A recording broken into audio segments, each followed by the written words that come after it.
Good morning and welcome to the Wise Why. This morning I'm joined by Helen Neal, and I am laughing because so far this morning I have deleted this event and had to reconnect it a few times because the software behind the streaming has decided to set it up at 10:30 instead of 9:30, even though I have triple checked it. Anyway, this is the beauty of going live.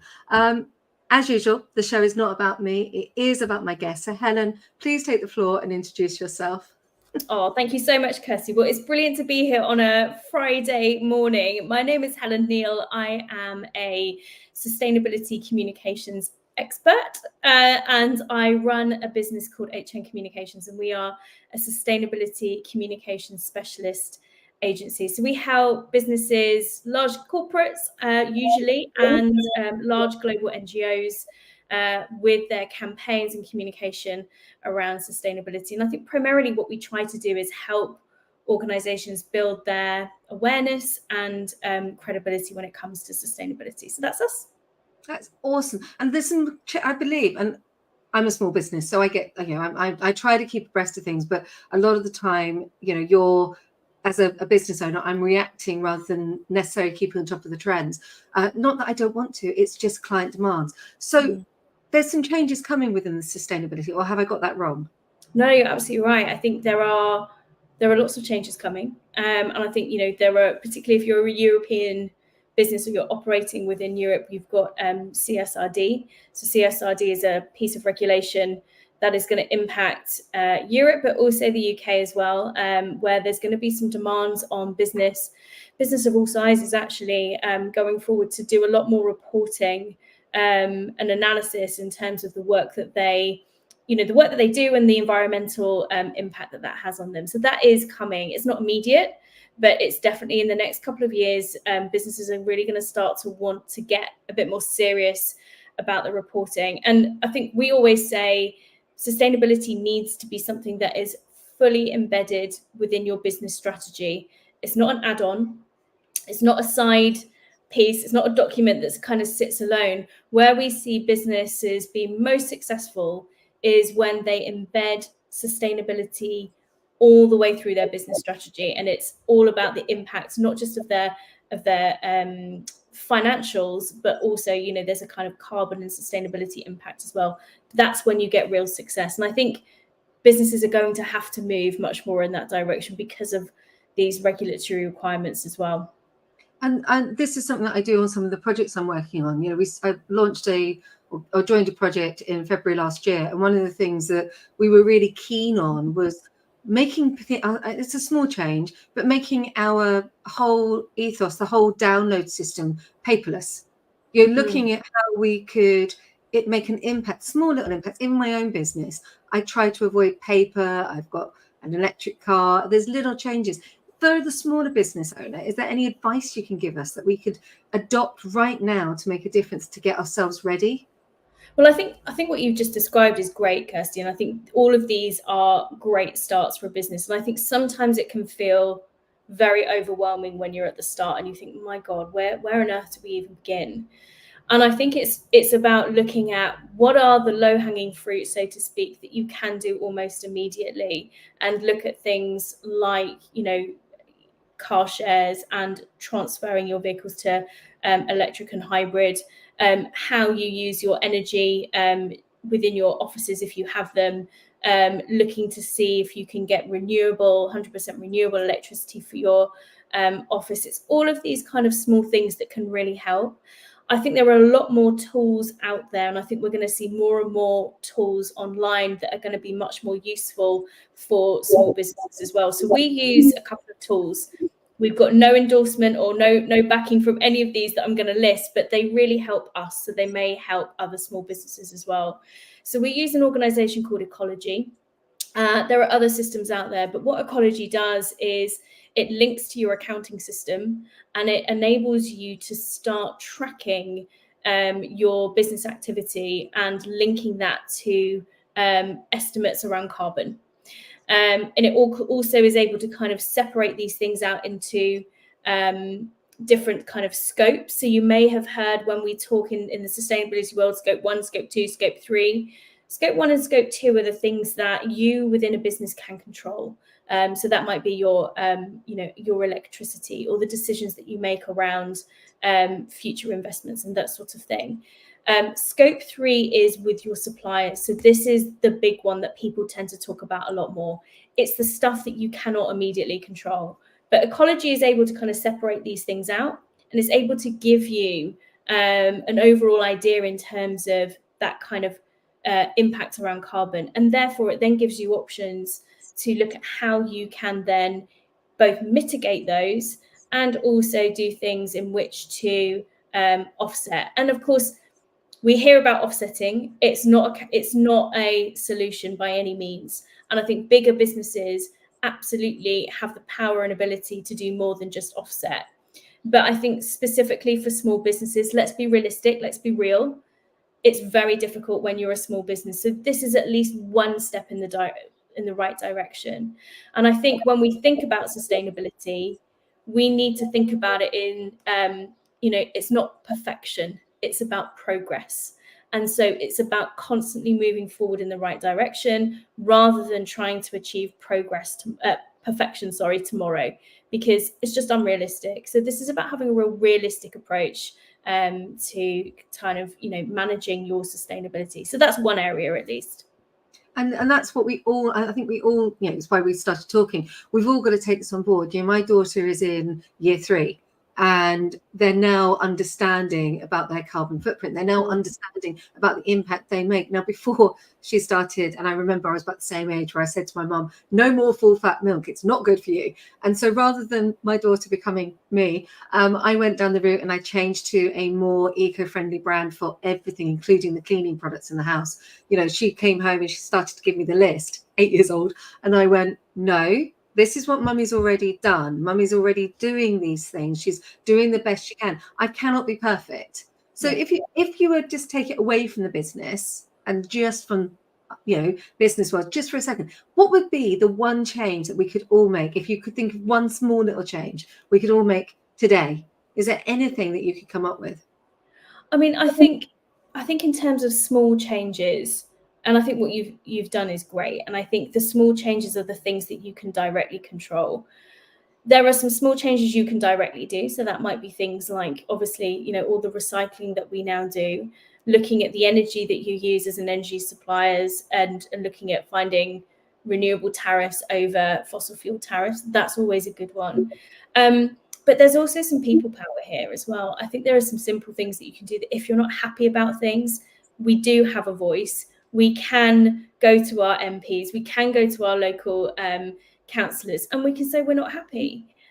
So I think there are some practical things that we can do, but there are also some things that we can demand as well, not just, and not just of our politicians, but also of the businesses that we choose to purchase from. I think consumers now are so well informed, and I think we see definitely the younger generations, sort of millennial down, are doing an amazing job of demanding much higher standards from the businesses that they purchase from.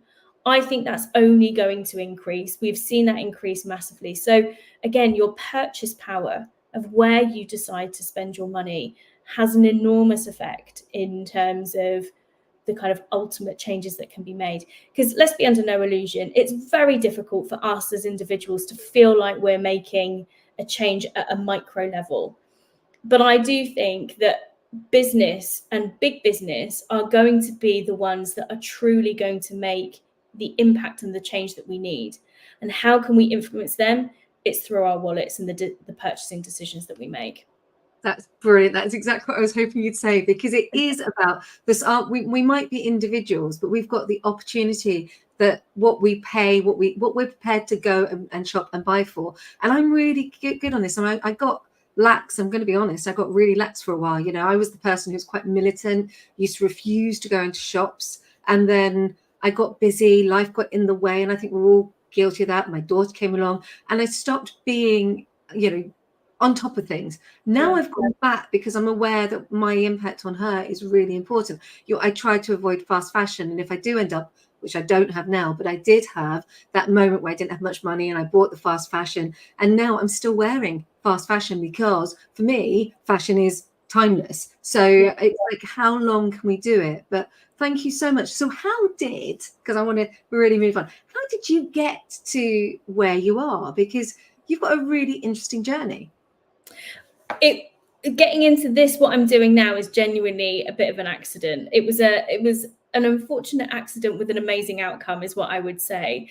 So I spent many years working in the corporate world. I worked for some amazing businesses. I worked for Virgin Atlantic. I then lastly worked for Nissan, and my role had always been in government relations, actually. So I was always interested in sort of politics and the relationship between the political world and the business world. And so I worked there for around about 15 years on and off. But my role always seemed to kind of sway into sustainability. And I guess you can kind of see why. I think policies versus what companies are doing and the environmental impact. I worked for a car company and an airline. I mean, you know, you can't get more environmentally impacting than some of those types of industries. So, but I was fortunate in working for two organizations that really had leadership that truly believed in trying to push forward on changing the game when it came to their environmental impacts. And Nissan was one of the first, in fact, the first car manufacturer to introduce the electric car on the mass market level into Europe. And my job was about trying to get the vehicle into Europe and get people to kind of believe in it. And I'm not joking, Kirsty. When I first started doing that work, people would laugh at me. As I said, we've got this electric car, and they're like, well, it's a milk float. It's not going to go anywhere. No one's going to buy an electric car. And people genuinely didn't believe it back at the time. And in fact, the legislation was such at the time that you couldn't even legally put an electric car on the road. It wasn't legal. It was that kind of early. And when I was at Virgin, they also launched one of the first ever biofuels flight. I mean, actually, it was a good kind of 15, almost 20 years ago now, which is crazy when you think about it, because the time it has taken to really kind of accelerate that change with alternative fuels has taken a really long time. So that was my kind of background. So I always just kept falling into this sustainability world. And then I had two children in close succession. And I'm sure that anyone listening who is a mum and possibly a dad as well, I found it really hard to go back. I also found that when I was due to go back, I didn't have the job that I was going back to anymore. And that was really tough. Yeah. Because we've all fought hard and worked hard for a specific job, an area that we're passionate about. And when that was kind of taken away from me, that coupled with having two young children at the same time, when I felt, God, if I'm going to be away from these two beautiful young children, my God, it's got to mean something. And not having that passion anymore and being pulled away from my kids, I just couldn't square the circle. I tried for 6 months and I just couldn't make it work. And so the first time in my entire life, I walked away from the job. And I don't come from a background where you can walk away because we all have bills to pay. And if, you know, I always say, if the rug's pulled underneath you, there is no safety net for the vast majority of us. And I was definitely in that position. But as I was leaving, some people within the organization said, would you come and consult for us? And I thought, well, I'll take it. You know, I need something. But I just knew I couldn't keep going with what I was doing. So I became a consultant overnight and was then able to work on my terms, my way. And it was a light bulb moment for me, honestly. I think that feeling of being able to go into an organization, spot the challenges and help people find the solution just really spoke to my soul. And I found myself. And I think over that period of time, sort of took on more and more. I brought in some more freelancers to kind of collaborate with me. And then I would say, as we came out of COVID, that's really when the business started to take off, and we really leaned into the kind of sustainability work just because of the background that I had. And we've grown really rapidly in the past 2 years. And that I credit that down to, I had a conversation with a client, a great client. And I think this is where we forget sometimes as business owners that clients can be an amazing source of wisdom and also help propelling you in the right direction as a business. And she said to me, so what are your plans for next year? Like, what are you going to do? And I thought, oh, I'm going to, I was about to say, well, I may look to recruit someone. I may, do a bit of this, bit of that. And I stopped and paused and I said, what do you think I should do? And she said, Helen, I think you need to go all in. I really think you just need to go for it. And I think when she said that, in fact, when she said that, it was just before Christmas. And I spent about 5 weeks, it was going around in my head. You know, those feelings where you wake up and that is still ringing in your head and I couldn't get away from it. And I think the reason why I couldn't get away from it was because I knew she was right, but she touched on a really sore nerve. And that sore nerve was belief. I think I'd realized when she'd said it, just how much I'd been holding back. Holding back because I was scared, yes, in case it failed, but also scared in case it succeeded, because I was scared about the wider impact that would have on my family and my kids and, all of that sort of stuff. But I realized I had to do it because, these things in life, if you don't go for them, you live with regret. And I really didn't want to live with regret on this. So that's what we did. We went all in, and the business has really grown in the past sort of 2 years to a size where, we're 12 people. We're doing some amazing work. We work on Climate Week in New York. We work with some amazing brands, and we are helping, NGOs to really transform the debate on lots of issues, whether it's renewable energy or food systems. So it's really meaningful work that we're super passionate about. So yeah, that's the story. I love it, and I resonate with so much of it. I went back to work after our little one arrived, and to make life easier, I went back to work part-time. Yeah. And the boss at the time said, well, look, we'll give you a lovely job, you'll enjoy it.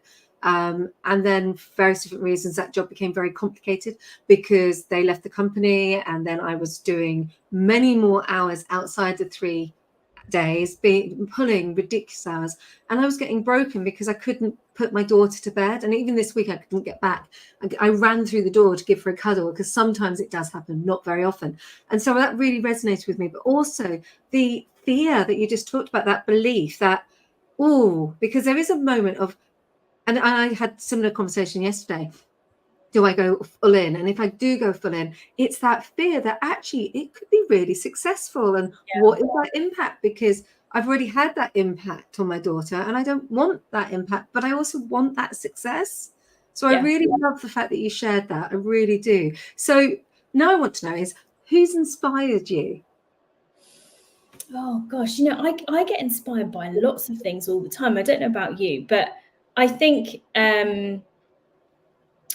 honestly, I think it's about me. For me, anyway, it's about meeting other women business owners. I think it's really hard sometimes. You've got to seek us out. We're a little bit of a rare breed still, comparatively. And I do get really inspired by those women that have done it. But I also get inspired by those women that are on the journey, and maybe a little bit even before where I am now. I think that whole chain of that growth on a business journey is very inspiring, and just watching and listening to those women in terms of what they're doing. I get a lot from that empathy, of that kind of common understanding of the difficulties and the challenges that we go through, but also how we approach general business challenges. I think there is, and I don't like generalizing at all, but I think there are definite trends as a female business leader that you can see. And I get a real sense of reassurance and inspiration from seeing how other female leaders are doing their thing. So that is a massive inspiration for me, because it shows that it's possible. And I think having those role models, having more of us share our stories, no matter which part of the journey that we're on, I think really does keep me going, definitely. So what's next? because I love your journey. I love absolutely. I shouldn't use the word journey because it's become such a buzzword and such a chat GPT word. But there are some, aren't there? I mean, we're all embracing AI, but there are some words that you just go, really? Again? Yeah. It's too cringe, isn't it? And I know I use it because it feels like that, process or that, whatever it might be. But that does, it's hard, isn't it, to kind of choose different words sometimes. We're now having our daughter plays cricket after school on a Friday, and we now have these buzzwords that if any of them say them, it's like pound. Oh, Yeah. really? It's not swear words. It's the chat GPT words. Yeah. But it's like, what's next for you? Where do you want to go? Because I love everything about what you're doing. We're both in communications. I love the fact that we've got completely different aspects of it. And I love the fact that, you and I can work together. I can learn from you so much. I can bring you into some of my projects, which I'm really excited about. We've really done a little bit of communication on that. What's next? What's next is we've got actually a really busy, like in the short term, we've got a really busy 6 months. So it's a real privilege for us, but we get to work on Climate Week New York, which is one of those major points in the kind of sustainability calendar pre-COP, where lots of organizations and business leaders come together. And it's always at the same point. I say usually always at the same point as the UN General Assembly. So we're all going out, or a team of us are going out from my team. Last year, it was just me. This year, there's going to be 4 of us. So that's growing. Last year, we worked on Climate Week. But this year, we're also taking some of our clients with us, and some of them are going to be doing some big launches there. So it feels like in the next few months, this is this is really growing for us. And I think Climate Week New York is becoming a real moment in our diary. I think also as well, one of the personal things that I'm trying to do, and I think it goes back to this inspiration point that you mentioned a minute ago, I really want to bring more female leaders who are operating in sustainability together. I get so, from a completely selfish point of view, I get so much energy and inspiration from bringing these women together. But it has occurred to me as well that most of these women operate very much in their spheres, and they don't come together that much. But there are lots of women working in this space. And so I think my little mission for myself is to try and bring more of those women together. I think we always pride ourselves on working with global corporates and working with NGOs and being that central point between the two to bring those worlds together, because we believe that in doing that, we can really propel much more action when these two worlds work much more closely together. Not governments, but the NGOs and the businesses that really propels the work of sustainability forward. And I feel that bringing those women from both of those worlds together to have more conversations and to make more connections is not just a good thing for me to do because I get lots from it and it's really exciting, but actually I feel like we have a bit of a responsibility, given the organization that we are now, to really lean into that and have an obligation to bring these groups together and help facilitate more dialogue and more action. So I think that's definitely something over the course of the next year I really want to grow. And we've got our next event on that happening next month. So we've got around 25 wonderful female leaders, CEOs of NGOs and sustainability leaders coming together in London to have a lovely plant-based tasting course meal in London. So I think, that's a great start, and that's something that I personally want to keep building.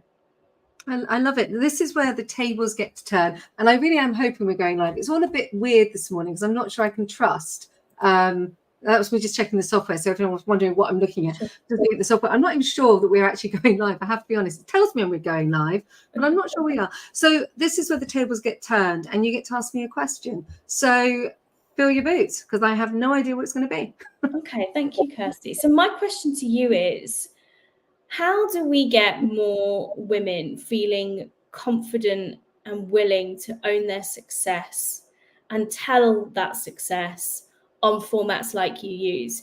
Because I feel that we all naturally hold each other back in terms of not wanting to speak up about this. And I'd love to know, how do we do it? And why does this occur within us as women, where we feel like we can't, or it feels too uncomfortable? I'd love your thoughts on those two things. I think we get labeled, actually. I was watching a little social media post this morning, and, I'm a woman in my 50s and I wear colour. I wear bright colour. I can pick up a jumper that's down there and it's bright pink. But somehow we just get sort of, I don't know, I think it starts at school. If you're a loud girl, and I was allowed, well, actually I wasn't, I was a really shy girl. But if you're loud or you've got a passion, it's almost like you're called precocious as a girl. It happened the other day where someone said, oh yeah, it's a reference to my daughter, she's a natural gymnast, she's really, really talented.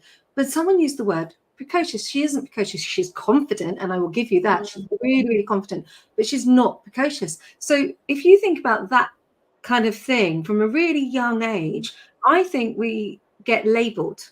So another way of looking at it, if you're a child who doesn't fit and conform, then you're bad or troubled. And so I think it comes right the way back to the language we use from a really young age. One of the languages we use with our little one is we try to empower.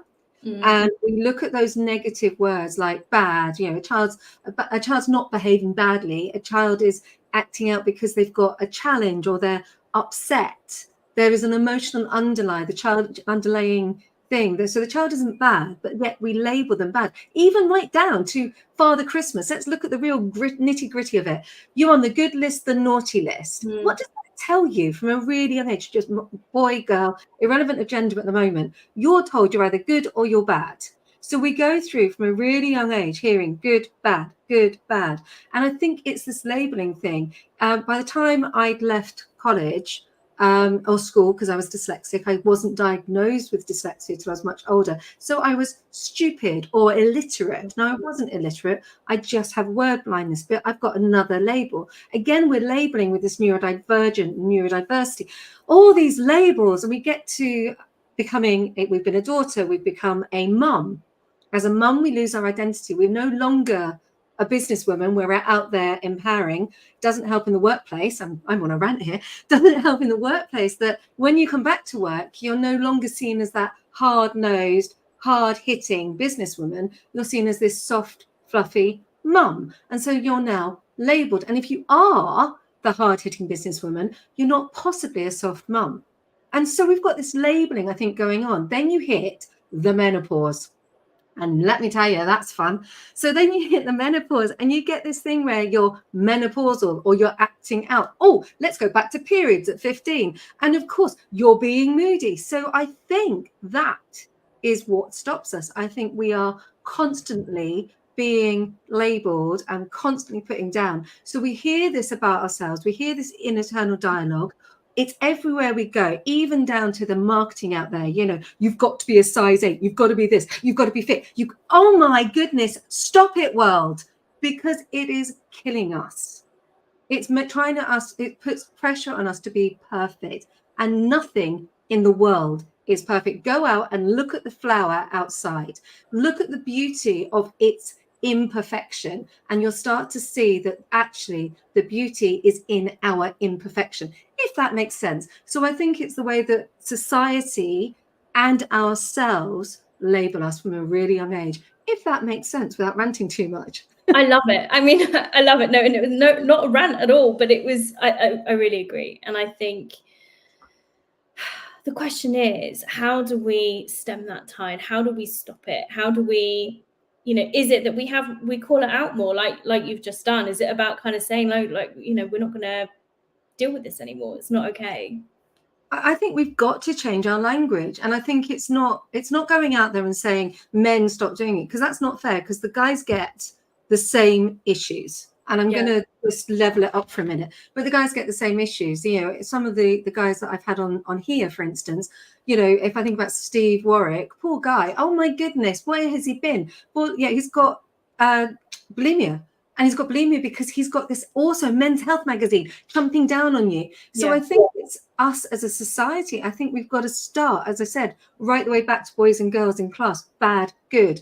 I think we just got to change our language, and it's challenging. It's really hard. And I don't mean non-gender, all the other things. I mean the actual words we use. We've banned the word stupid and silly in our house because they're negative words. So I think it is starting right the way back and really thinking about the language we use out in the world, but also the language we say in our heads, because those thoughts in our head are so limiting and they can make the difference between success and failure. So I don't know.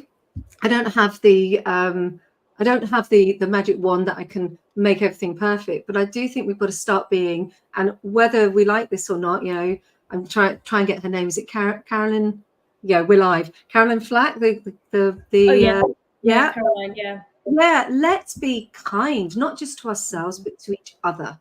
Kindness is one of the really good one. If you say to someone they're a really kind person, it's seen as a negative, and yet it's the most powerful thing we can be, being kind. I think you use that in your post. Kindness. Yeah. Kindness is such a simple thing, and yet for some reason it's seen negative. So I would question, trying not to be on a rant, I would question why the word kind and nice have become negative rather than positive words. Yeah, I mean, as you know, Kirsty, like kindness for art, like we talk about it all the time, and we talk about things like kind capitalism. I'm a business owner. I fully believe in the power of capitalism to be a force for good, but I think it's been hijacked sometimes, and it's not been a force for good because the intent has been one of purely just for profit above all other morals and moral obligation. And all we're saying is that kind capitalism is about thinking about not just your profit, which is not a bad thing. It's something to embrace. We shouldn't get caught up in feeling uncomfortable with profit, because profit helps your organization grow to do more good. But it's also about saying, how can we be kinder to the planet and ensure the impact we have? We should, as businesses, have a moral obligation to take care of the environment in which we operate and the resources that we use in order to grow our businesses. And then also to our people that we work with, that are our team, but also to our customers and our suppliers. It comes back to kindness. It's just being a kind, decent human being. And I think not hiding behind these big structures and saying, if we're kind, then I think all the good stuff flows from that, essentially. So we really celebrate that sentiment, I think, as a business and the work that we do. Awesome. Thank you so much for your time. Obviously, I don't know if we actually went live or not, so hopefully we'll find out. It doesn't matter. We had a nice conversation anyway. And it will be uploaded onto YouTube, and it will be available on LinkedIn. I have no idea. I will be contacting the software going WTF without swearing. Thanks so much. Thanks for having me, Kirsty. It's been great. No problem.